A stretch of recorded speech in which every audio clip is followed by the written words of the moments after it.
ಸ್ನೇಹಿತರೆ, ಮೀಡಿಯಾ ಮಾಸ್ಟರ್ಸ್ಗೆ ಸ್ವಾಗತ ಸುಸ್ವಾಗತ. ಗೆಳೆಯರೆ, ಇಸ್ರೇಲಿನ ಡೆಮೋನಾ ಹಾಗೂ ಅರಾದ್ ಮೇಲೆ ನಡೆದ ದಾಳಿಗಳ ನಂತರ ಇಸ್ರೇಲ್ ಇರಾನ್ ಮೇಲಿನ ವಾಯುದಾಳಿಯನ್ನು ಮತ್ತಷ್ಟು ತೀವ್ರಗೊಳಿಸಿದೆ. ಬುಷೆಹರಾದ ಮೇಲೆ ದೊಡ್ಡ ಮಟ್ಟದ ದಾಳಿಗಳಾಗಿವೆ. ಹಾಗೆ ಇಸ್ಫಹಾನ್ನಲ್ಲಿ IRGCಯ ನೆಲೆಗಳನ್ನು ಆಯುಧಗಳನ್ನು ಗುರಿಯಾಗಿಸಿಕೊಂಡು ಕೂಡ ಇಸ್ರೇಲ್ ದೊಡ್ಡ ಮಟ್ಟದ ದಾಳಿಗಳನ್ನು ಮಾಡಿದೆ. ಶನಿವಾರ ರಾತ್ರಿ ಇಸ್ರೇಲಿನ ಡೆಮೋನಾ ಹಾಗೂ ಅರಾದ್ ಮೇಲೆ ನಡೆದ ದಾಳಿಗಳನ್ನು ಎಲ್ಲಿಂದ ಮಾಡಲಾಯಿತು, ಮಿಸೈಲುಗಳು ಎಲ್ಲಿಂದ ಲಾಂಚ್ ಆದವು ಅನ್ನೋದನ್ನ ಪತ್ತೆ ಮಾಡಿದೀವಿ ಅಂತ ಹೇಳಿರೋ IDF ಅಲ್ಲಿನ ಜನಕ್ಕೆ ಸುರಕ್ಷಿತ ಪ್ರದೇಶಗಳಿಗೆ ಹೋಗಿ ಅಂತ ಎಚ್ಚರಿಕೆಯನ್ನು ಕೊಟ್ಟಿದೆ.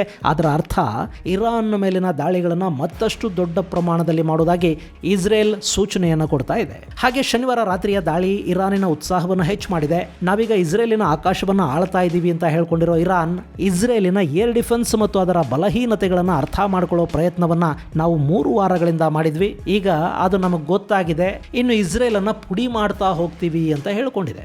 ಇದು ಇಸ್ರೇಲಿನ ಏರ್ ಡಿಫೆನ್ಸ್ ಕುರಿತಾದ ಮಾಹಿತಿಯನ್ನ ಅಲ್ಲಿನ ಸಿಬ್ಬಂದಿನೇ ಇರಾನ್ಗೆ ತಲುಪಿಸಿರೋ ಸಾಧ್ಯತೆಗಳ ಬಗ್ಗೆ ಅನುಮಾನಗಳನ್ನ ಗಟ್ಟಿ ಮಾಡ್ತಾ ಇದೆ. ಮತ್ತೊಂದು ಕಡೆ ಹಾರ್ಮುಜ್ ಜಲಮಾರ್ಗವನ್ನು ಮುಕ್ತಗೊಳಿಸದೇ ಇದ್ರೆ ಇರಾನಿನ ಎನರ್ಜಿ ಸೆಂಟರ್ಗಳ ಮೇಲೆ ದಾಳಿ ಮಾಡ್ತೀವಿ ಅನ್ನೋ ಅಮೆರಿಕದ ಎಚ್ಚರಿಕೆಗೆ ಇರಾನ್ ತೀವ್ರ ಪ್ರತಿಕ್ರಿಯೆಯನ್ನು ಕೊಟ್ಟಿದೆ.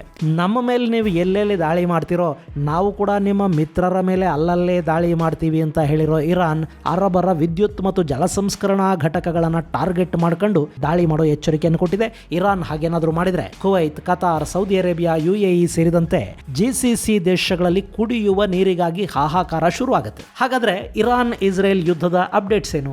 ಇಸ್ರೇಲಿನ ಏರ್ ಡಿಫೆನ್ಸ್ ಹ್ಯಾಕ್ ಆಯ್ತಾ? ಅದರ ಕುರಿತಾದ ಮಾಹಿತಿಯನ್ನ ಇರಾನ್ಗೆ ಕೊಟ್ಟವರು ಯಾರು? ಬನ್ನಿ ನೋಡೋಣ. ಗೆಳೆಯರೆ, ಇರಾನ್ ಇಸ್ರೇಲ್ ಮೇಲೆ ಮಾಡ್ತಾ ಇರೋ ದಾಳಿಗಳು ಶನಿವಾರ ರಾತ್ರಿ ದೊಡ್ಡ ಮಟ್ಟದ ನಷ್ಟವನ್ನು ಉಂಟು ಮಾಡಿವೆ. ಇಸ್ರೇಲಿಗೆ ದೊಡ್ಡ ಶಾಕ್ ಅನ್ನು ಕೂಡ ಇವು ಕೊಟ್ಟಿವೆ. ಇಲ್ಲಿ ಇರಾನ್ ಕಡೆಯಿಂದ 10 ಮಿಸೈಲ್ಗಳು ಬಂದ್ರೆ ಅದರಲ್ಲಿ ಬಹುತೇಕ 10 ನ್ಯೂಟ್ರಲೈಸ್ ಆಗ್ತಾ ಇದ್ವು. 1-2 ಮಿಸ್ ಆದ್ರೆ ಹೊಡೆಯಲ್ಪಟ್ಟ ಮಿಸೈಲ್ಗಳ ಡೆಬ್ರಿ ಇಸ್ರೇಲಿನ ಮೇಲೆ ಬೀಳ್ತಾ ಇತ್ತು. ಇಸ್ರೇಲ್ ಅನ್ನು ಹೊಡಿಬೇಕು ಅಂದ್ರೆ 3-4 ಲೇಯರ್ಗಳ ಏರ್ ಡಿಫೆನ್ಸ್ ಅನ್ನ ದಾಟಿ ಹೋಗಬೇಕು ಅನ್ನೋ ಪರಿಸ್ಥಿತಿ ಇತ್ತು. ಸಿರಿಯಾದಲ್ಲಿ ಅಮೆರಿಕದ ಏರ್ ಡಿಫೆನ್ಸ್ ಇದೆ, ಮೆಡಿಟರೇನಿಯನ್ ನಲ್ಲಿ ಅಮೆರಿಕದ ಯುದ್ಧ ನೌಕೆಗಳಿವೆ, ಹಾಗೆ ಜೋರ್ಡಾನ್ ನಲ್ಲಿ ಕೂಡ ಇಸ್ರೇಲ್ ಕಡೆ ಹೋಗೋ ಮಿಸೈಲ್ಗಳನ್ನು ತಡೆಯಲಾಗುತ್ತೆ. ಇವೆಲ್ಲವನ್ನ ದಾಟಿ ಬಂದ್ರೆ ಇಸ್ರೇಲಿನ ಐರನ್ ಡೋಮ್ ಇದೆ, ಅಲ್ಲಿ ಶಾರ್ಟ್ ರೇಂಜ್ ನಿಂದ ಲಾಂಗ್ ರೇಂಜ್ ವರೆಗೆ ಎಲ್ಲ ಮಿಸೈಲ್ಗಳನ್ನು ತಡೆಯೋ ಶಕ್ತಿ ಇದೆ. ಹಾಗೆ ಥಾಡ್, ಪೇಟ್ರಿಯಾಟ್ಗಳನ್ನು ಕೂಡ ಅಲ್ಲಿ ನಿಯೋಜಿಸಿದ್ದಾರೆ. ಹೀಗಾಗಿ ಇಸ್ರೇಲ್ ಇರಾನಿನ ಬ್ಯಾಲಿಸ್ಟಿಕ್ ಹಾಗೂ ಹೈಪರ್ಸೋನಿಕ್ ಮಿಸೈಲ್ಗಳನ್ನು ಹೊಡಿತಾ ಹೋಗ್ತಾ ಇತ್ತು. ಆದರೆ ಶನಿವಾರ ಈ ಎಲ್ಲ ಏರ್ ಡಿಫೆನ್ಸ್ ಅನ್ನು ದಾಟಿ ಇರಾನಿನ 2 ಬ್ಯಾಲಿಸ್ಟಿಕ್ ಮಿಸೈಲುಗಳು ಇಸ್ರೇಲಿನ ಒಳಗೆ ಬಿದ್ದಿವೆ. 2 ಸೈಟ್ಗಳಲ್ಲಿ ಸುಮಾರು 180ಕ್ಕೂ ಹೆಚ್ಚು ಮಂದಿ ಗಾಯಗೊಂಡಿದ್ದಾರೆ ಅಂತ ಹೇಳ್ತಾ ಇದ್ದಾರೆ. ಈಗ ಇದೇ ಇರಾನ್ನ ಉತ್ಸಾಹವನ್ನ ಹೆಚ್ಚು ಮಾಡ್ತಾ ಇದೆ. ಗೆಳೆಯರೆ, ಇಲ್ಲಿ ಇಸ್ರೇಲಿನ ಏರ್ ಡಿಫೆನ್ಸ್ ಅನ್ನ ಇರಾನ್ ಹೇಗೆ ಗೆಲ್ತಾ ಇದೆ? ಈ ಪ್ರಶ್ನೆಗೆ ಉತ್ತರ ಕೂಡ ಇಸ್ರೇಲ್ ಅಲ್ಲೇ ಇದೆ. ಅದರ ಹೆಸರು ರಜಾ ಕೊಹೆನ್. ಇಸ್ರೇಲಿನ ಐರನ್ ಡೋಮ್ ಇದೆಯಲ್ಲ, ಅದರ ತಾಂತ್ರಿಕ ವಿಭಾಗದಲ್ಲಿ ಕೆಲಸ ಮಾಡ್ತಾ ಇದ್ದ ಯೋಧ ಈ ಕೊಹೆನ್.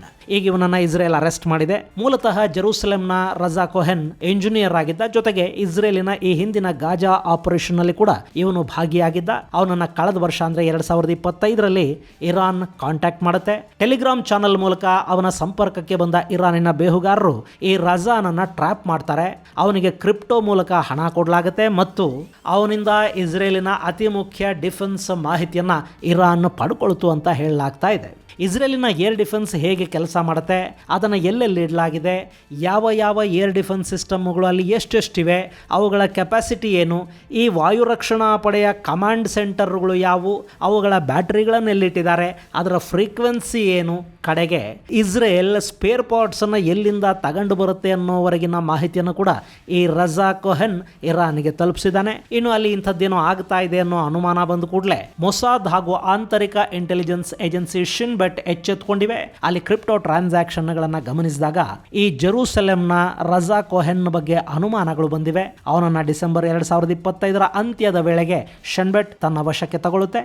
ಜೊತೆಗೆ ಅವನನ್ನು ವಿಚಾರಣೆಗೆ ಒಳಪಡಿಸ್ತಾ ಇದ್ದಂತೆ ಇರಾನ್ ಜೊತೆ ಅವನು ಏನೆಲ್ಲ ಮಾಹಿತಿಯನ್ನ ಹಂಚಿಕೊಂಡಿದ್ದಾನೆ ಅನ್ನೋ ಬಗ್ಗೆ ಒಂದಷ್ಟು ವಿಷಯಗಳನ್ನ ಬಾಯಿ ಬಿಡಿಸುವ ಕೆಲಸ ಕೂಡ ಆಗತ್ತೆ. ಇಲ್ಲಿವರೆಗೆ ಅವನು ಹೇಳಿರೋ ಪ್ರಕಾರ ಏರ್ ಡಿಫೆನ್ಸ್ ಬಗ್ಗೆ ಇರಾನಿನ ಏಜೆಂಟ್ರಿಗೆ ರಜಾ ಮಾಹಿತಿಯನ್ನು ಕೊಟ್ಟಿದ್ದಾನೆ. ಇನ್ನು ಫೆಬ್ರವರಿಯಲ್ಲಿ ಕೂಡ ಅವನನ್ನ ಕಾಂಟ್ಯಾಕ್ಟ್ ಮಾಡೋ ಮಾಡೋ ಪ್ರಯತ್ನವನ್ನು ಇರಾನ್ ಮಾಡಿತ್ತಂತೆ. ಆದರೆ ಅಷ್ಟೊತ್ತಿಗಾಗಲೇ ಅವನು ಅರೆಸ್ಟ್ ಆಗಿದ್ದ, ಹೀಗಾಗಿ ಅವನನ್ನು ಸಂಪರ್ಕಿಸೋದಕ್ಕೆ ಸಾಧ್ಯ ಆಗಲಿಲ್ಲ. ಸೊ ಇಲ್ಲಿ ರಜಾ ಕೊಹೆನ್ ಕೊಟ್ಟ ಮಾಹಿತಿ ಇಸ್ರೇಲ್ ವಿರುದ್ಧ ಇರಾನಿಗೆ ದೊಡ್ಡ ಮಟ್ಟದ ಸಹಾಯವನ್ನೇನಾದರೂ ಮಾಡ್ತಾ ಇದೆಯಾ ಗೊತ್ತಿಲ್ಲ. ರಜಾ ಒಬ್ಬನೇ ಅಲ್ಲ, ಇಂಥ ಸಾಕಷ್ಟು ಮಂದಿಯ ಜೊತೆ ಇರಾನ್ನ ಬೇಹುಗಾರರು ಸಂಪರ್ಕದಲ್ಲಿರೋ ಸಾಧ್ಯತೆಗಳು ಕೂಡ ಅಲ್ಲಿ ದಟ್ಟವಾಗಿವೆ. ಗೆಳೆಯರೆ, ಮೊಸಾದ್ ಇರಾನ್ ವಿರುದ್ಧ ಬೇಹುಗಾರಿಕೆಯನ್ನು ಮಾಡುತ್ತೆ, ಇರಾನ್ನ ಒಳಗೆ ತನ್ನ ಜನರನ್ನ ನಿಯೋಜನೆ ಮಾಡುತ್ತೆ ಅಂದ್ರೆ ಅದೇ ಕೆಲಸವನ್ನು ಇರಾನಿಗೆ ಇಸ್ರೇಲ್ ಒಳಗೆ ಮಾಡೋದಕ್ಕೆ ಸಾಧ್ಯ ಆಗೋದಿಲ್ವೇ? ಇಸ್ರೇಲ್ ಸ್ವಲ್ಪ ದೊಡ್ಡ ಪ್ರಮಾಣದಲ್ಲಿ ಮಾಡಿರಬೇಕು, ಇರಾನ್ ಸ್ವಲ್ಪ ಸಣ್ಣ ಪ್ರಮಾಣದಲ್ಲಿ ಮಾಡಿರಬಹುದು. ಆದರೆ ಬೇಹುಗಾರಿಕೆ ಅನ್ನೋದು ಎರಡೂ ಕಡೆಗಳಿಂದ ಎರಡೂ ದೇಶಗಳಲ್ಲಿ ಆಗ್ತಾ ಇದೆ. ಹೀಗಾಗಿ ಇಲ್ಲಿ ಇಸ್ರೇಲಿನ ಏರ್ ಡಿಫೆನ್ಸ್ ಅನ್ನ ಬ್ರೇಕ್ ಮಾಡೋದಕ್ಕೆ ಇರಾನ್ನ ಮಿಸೈಲ್ಗಳಿಗೆ ಸಾಧ್ಯ ಆಗ್ತಾ ಇದೆ. ಇಸ್ರೇಲಿನ ವೀಕ್ ಪಾಯಿಂಟ್ಗಳನ್ನು ಅವರು ಹುಡುಕಿದ್ದಾರೆ, ಅಲ್ಲಿಂದ ಮಿಸೈಲ್ಗಳು ಒಳಗೆ ಬಂದು ಬೀಳ್ತಾ ಇವೆ ಅನ್ನೋದು ಒಂದು ಮಾಹಿತಿ. ಇನ್ನು ಇಸ್ರೇಲ್ನ ಒಳಗಿನ ದ್ರೋಹಿಗಳನ್ನ ಹುಡುಕೋ ಕೆಲಸ ಅಲ್ಲಿಗಾಗಲೇ ಆರಂಭ ಆಗಿದೆ.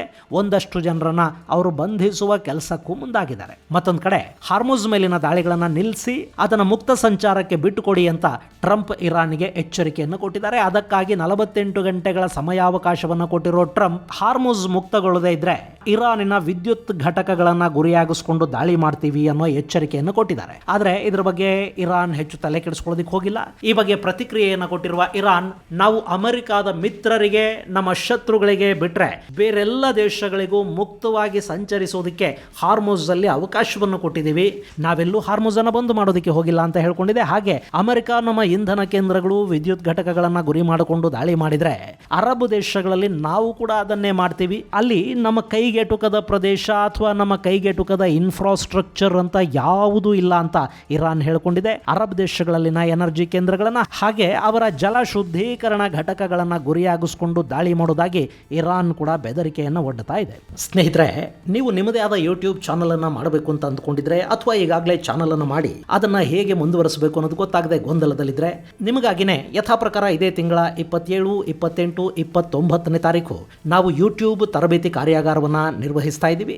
ಈ 3 ದಿನಗಳಲ್ಲಿ ನಿಮಗೆ scripting, voice modulation, camera editing, YouTube optimisation, security ಜೊತೆಗೆ ಆರ್ಟಿಫಿಷಿಯಲ್ ಇಂಟೆಲಿಜೆನ್ಸ್ ಅನ್ನು ಬಳಸಿ ವಿಡಿಯೋ ಮತ್ತು ಇಮೇಜ್ಗಳನ್ನು ಕ್ರಿಯೇಟ್ ಮಾಡ್ಕೊಳ್ಳೋದು, ಯೂಟ್ಯೂಬ್ ಅನ್ನು ಕೂಡ AI ಬಳಸಿ ಹೇಗೆಲ್ಲ ಮಾಡಬಹುದು ಅನ್ನೋ ಬಗ್ಗೆ ಒಂದಷ್ಟು ತರಬೇತಿಯನ್ನು ಕೊಡಲಾಗುತ್ತೆ. ಇದೇ ಮಾರ್ಚ್ 27, 28, 29ನೇ ತಾರೀಕು ಈ ಕಾರ್ಯಾಗಾರ ನಡೆಯುತ್ತೆ. ಆಸಕ್ತರು ಹೆಚ್ಚಿನ ಮಾಹಿತಿಗಾಗಿ 9937379459 9972379459 ನಂಬರ್ಗೆ ಕರೆ ಮಾಡಿ. ಗೆಳೆಯರೆ, ಅರಬ್ ದೇಶಗಳಲ್ಲಿ ಪೆಟ್ರೋಲ್ ಸಿಗುತ್ತೆ, ಆದರೆ ನೀರು ದುಬಾರಿ. ಹೀಗಾಗಿ ಅವರು ಸಮುದ್ರದ ನೀರನ್ನೇ ಕುಡಿಯುವ ನೀರಾಗಿ ಪರಿವರ್ತಿಸಿಕೊಳ್ಳೋದಕ್ಕೆ ದೊಡ್ಡ ಮಟ್ಟದಲ್ಲಿ ಡಿಸಾಲಿನೇಷನ್ ಪ್ಲಾಂಟ್ಗಳನ್ನು ಹಾಕೊಂಡಿದ್ದಾರೆ. ಮಜಾ ಅಂದರೆ ಈ ತಂತ್ರಜ್ಞಾನವನ್ನು ಅವರಿಗೆ ಅಳವಡಿಸಿಕೊಟ್ಟಿರೋದು ಕೂಡ ಇಸ್ರೇಲಿ ಕಂಪನಿಗಳೇ. UAE, Qatar, Saudi Arabia, Bahrain, Oman ಎಲ್ಲ ದೇಶಗಳಿಗೂ ಸಮುದ್ರದ ನೀರನ್ನು ಶುದ್ಧೀಕರಿಸುವ ಡಿಸಾಲಿನೇಷನ್ ಪ್ಲಾಂಟ್ಗಳೇ ಪ್ರಮುಖ ನೀರಿನ ಆಧಾರ. ಗಲ್ಫ್ ದೇಶಗಳು ಒಟ್ಟು ಡಿಸಾಲಿನೇಟೆಡ್ ನೀರಿನ ಪೈಕಿ 40% ಉತ್ಪಾದನೆ ಮಾಡುತ್ತವೆ ಮತ್ತು 400ಕ್ಕೂ ಹೆಚ್ಚು ಪ್ಲಾಂಟ್ಗಳು ಕರಾವಳಿಯಲ್ಲಿವೆ. ಇವುಗಳಲ್ಲಿ ಥರ್ಮಲ್ ಮತ್ತು ರಿವರ್ಸ್ ಆಸ್ಮೋಸಿಸ್ ತಂತ್ರಜ್ಞಾನವನ್ನು ಅಳವಡಿಸಲಾಗಿದೆ. ಸೌದಿ ಅರೇಬಿಯಾ ವಿಶ್ವದ ಅತಿ ದೊಡ್ಡ ಉತ್ಪಾದಕ. ಅವರು ದಿನಕ್ಕೆ 5 ರಿಂದ 7 ಮಿಲಿಯನ್ ಕ್ಯೂಬಿಕ್ ಮೀಟರ್ನಷ್ಟು ನೀರನ್ನು ಶುದ್ಧೀಕರಿಸ್ತಾ ಇದ್ದಾರೆ. ಇನ್ನು ಇಲ್ಲಿ ಕತಾರ್ ಇದೆ ನೋಡಿ, ಇದು 99% ಕುಡಿಯುವ ನೀರಿಗೆ ಹಾಗೂ ಅಲ್ಲಿನ ಒಟ್ಟು ಬಳಕೆಯಲ್ಲಿನ ನೀರಿನ ಪೈಕಿ 70% ನೀರನ್ನ ಈ ಡಿಸಾಲಿನೇಷನ್ ಪ್ಲಾಂಟ್ಗಳ ಮೂಲಕ ಬಳಸುತ್ತೆ. ಹಾಗೆ ಬಹ್ರೈನ್ನ ಕುಡಿಯುವ ನೀರಿನ ಪ್ರಮಾಣದಲ್ಲಿ 90% ಡಿಸಾಲಿನೇಟ್ ಆಗಿ ಬರುತ್ತೆ. ಕುವೈತ್ 90%, ಒಮನ್ 86%, ಸೌದಿ ಅರೇಬಿಯಾ 70% ತನ್ನ ಕುಡಿಯುವ ನೀರಿನ ಬಳಕೆಗಾಗಿ ಸಮುದ್ರದ ನೀರನ್ನು ಶುದ್ಧೀಕರಿಸಿ ಬಳಸುತ್ತೆ. ಇನ್ನು UAE 42% ಸಮುದ್ರದ ನೀರನ್ನು ಕುಡಿಯುವ ನೀರಾಗಿ ಬಳಕೆ ಮಾಡುತ್ತೆ. ಹಾಗೆ ಅವರ ಒಟ್ಟು ಬಳಕೆಯ 50 ರಿಂದ 60% ನೀರು ಈ ಡಿಸಾಲಿನೇಷನ್ ಪ್ಲಾಂಟ್ಗಳಿಂದಲೇ ಬರುತ್ತೆ. ಹಾಗೆ ಇಲ್ಲಿ ಸೌದಿ ಅರೇಬಿಯಾ 35ಕ್ಕೂ ಹೆಚ್ಚು ಪ್ಲಾಂಟ್ಗಳನ್ನು 17 ಕಡೆಗಳಲ್ಲಿ ಮಾಡಿಟ್ಕೊಂಡಿದೆ. ಸೌದಿಯ ರಾಸ್ ಅಲ್ ಖೈರ್ ವಿಶ್ವದ ಅತಿ ದೊಡ್ಡ ಹೈಬ್ರಿಡ್ ಪ್ಲಾಂಟ್ ಅನ್ನಿಸ್ಕೊಳ್ಳುತ್ತೆ. ಇದು ಪೂರ್ವ ಕರಾವಳಿಯಲ್ಲಿದೆ. ಹಾಗೆ ಜುಬಾಲಿ, ಶೈಬಾ, ಎನ್ಬು, ತವೀಲಾ ಹೀಗೆ ಕರಾವಳಿಗಳಲ್ಲಿ ಸಾಕಷ್ಟು ಡಿಸಾಲಿನೇಷನ್ ಪ್ಲಾಂಟ್ಗಳನ್ನು ಸೌದಿ ಅರೇಬಿಯಾ ಮಾಡಿಕೊಂಡಿದೆ. ಇನ್ನು ಇವುಗಳನ್ನು ನಾಶ ಮಾಡಿದರೆ ಏನಾಗುತ್ತೆ ಗೆಳೆಯರೆ? ಈ ಪ್ಲಾಂಟ್ಗಳು ನಾಶ ಆದರೆ ಅರಬ್ ದೇಶಗಳು ವಿಪರೀತ ಪ್ರಮಾಣದ ಕುಡಿಯುವ ನೀರಿನ ಸಮಸ್ಯೆಯನ್ನು ಎದುರಿಸಬೇಕಾಗತ್ತೆ. ಅಲ್ಲಿ ಹೆಚ್ಚು ಅಂದರೆ 1 ವಾರದಲ್ಲಿ ಕುಡಿಯೋ ನೀರು ಮುಗಿದು ಹೋಗುತ್ತೆ. ರಿಯಾದ್, ದುಬೈ, ದೋಹಾ, ಕುವೈತ್ ಮುಂತಾದ ನಗರಗಳು ನೀರಿಲ್ಲದ ಪರಿಸ್ಥಿತಿಯನ್ನು ತಲುಪುತ್ತವೆ.